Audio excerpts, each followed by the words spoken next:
I want you all to picture a bathtub. Remember those old, I love the look of it too, the 4-footed round bathtubs. You guys know what I'm talking about right now? You probably just removed one of those out of the house you're doing renovation on. We just put one in. Oh, you did? Okay, yeah, because they are kind of stylish, right? Good. I saw you smile. I knew it was one or the other. I didn't know which. But I want you to picture one of those bathtubs. And now I want you to imagine this huge faucet above it. Faucet's on, and what's coming out of that faucet is dollar bills. Hundreds, 50s, 20s, ones. This is your income stream, right? Now, this is the part where you're all going to want to jot down a few notes. So I want to prepare you for that.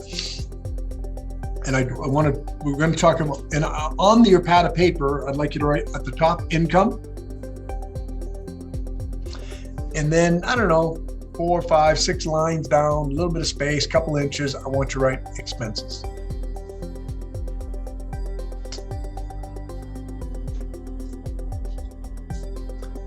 Now, income, we all know there's different sources of income, right? And they're all categorized for tax reasons differently, right?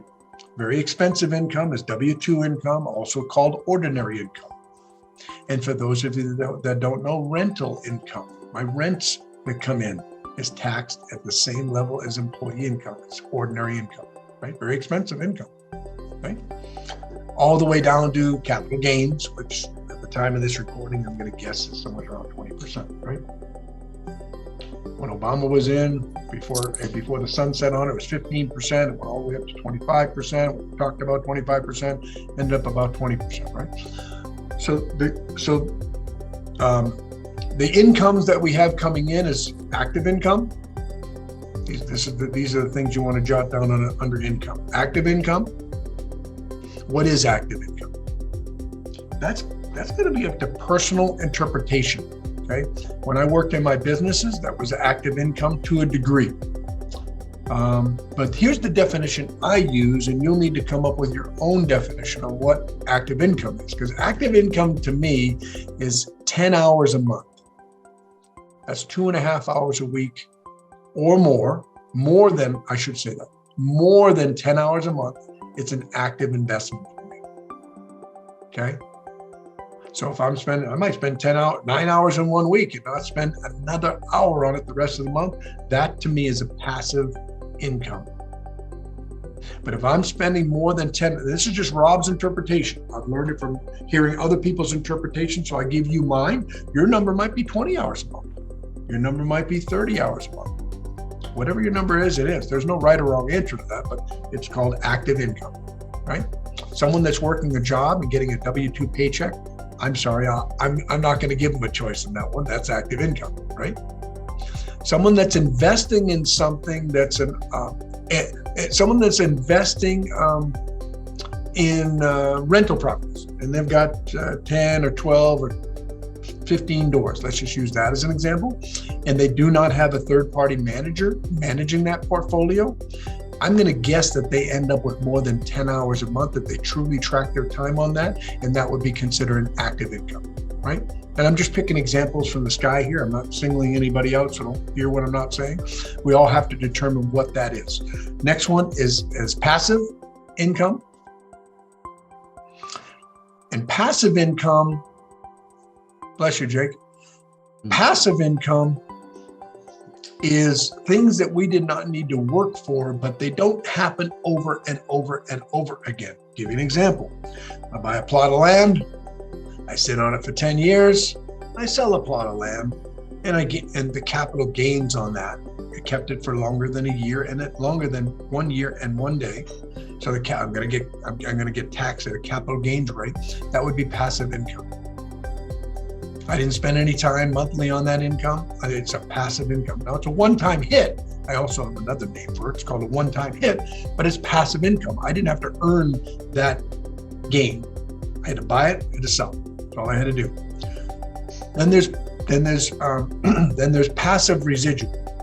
Is your third source of income, right?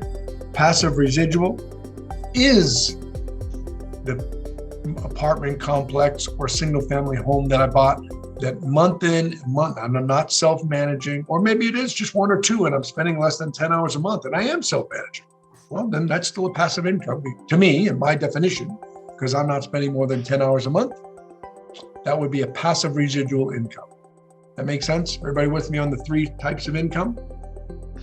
And this isn't the this isn't the whole idea of my talk, but I want to just touch on this briefly, and that is the whole idea of retiring, not the nest egg theory. The nest egg theory is I build up this big old bag of money, and I just take a little bit every year out of that bag of money because my income stream stopped. This is the way the world thinks. My income stream stopped.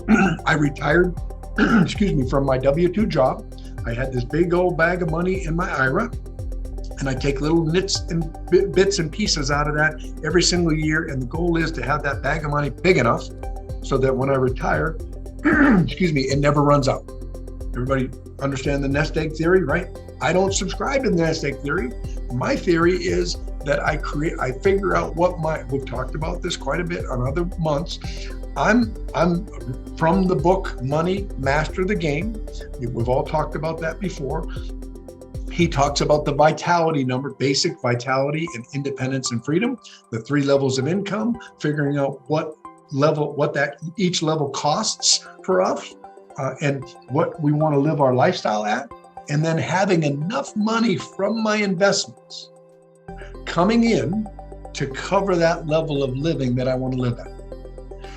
That trumps the nest egg theory. Everybody with me? Yes, because that money is passive residual. It comes in over and over and over and over again. Different than the nest egg theory. Now, don't get me wrong, I still have a nest egg. I still have a bag of money, right? But then, because I'm kind of jumping ahead here, but because I've gotten advantages in the marketplace, I understand how to invest that bag of money and turn it into passive residual income that pays me month in and month out to take care of my living expenses.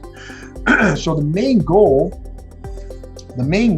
of having a good paying W-2 job, let's say I'm a baseball player or I'm a corporate executive or I'm a business owner, because even as business owners, we have some W-2 income from that usually, right? Is to stack enough cash on the outside of my business and invest that into investments that pay me monthly. So maybe at the end of the rainbow, I do sell my businesses and I do get the nest egg, the bag of money, so to speak. But now, because of what I've done all along the way, I have passive residual income coming in regularly, and I've gotten some education on how to invest that bag of money. I'm just covered a lot right there. Woo! My eyeballs are spinning. So anybody have any questions about that? All right. 3 sources of income: active, passive, one-time hits, selling things, and passive residual. If all we do is live off of the income, let's pick a business owner, doesn't matter, let's just call ABC Laundromat. And I'm very profitable. I know how to do it. I get 11 turns. Most laundromats get 6 turns a day out of their washing machines. Mine gets 11. What's that mean? I'm stacking cash with my laundromat. But all I ever do is live off of the money on that laundromat. And I never get some education and invest wisely over here, but raise my lifestyle to meet that income. When I sell that laundromat, then I get a bag of money, the nest egg theory. I don't have any advantages in the marketplace. I don't know how to invest wisely to turn that bag of money into passive residual income. So what do? I live off that bag of money, right? And we pray, we say the bag of money prayer, Lord, let the bag of money last me until I die, right? And what is everybody's biggest fear in retirement? If you don't know, it's outliving the bag of money.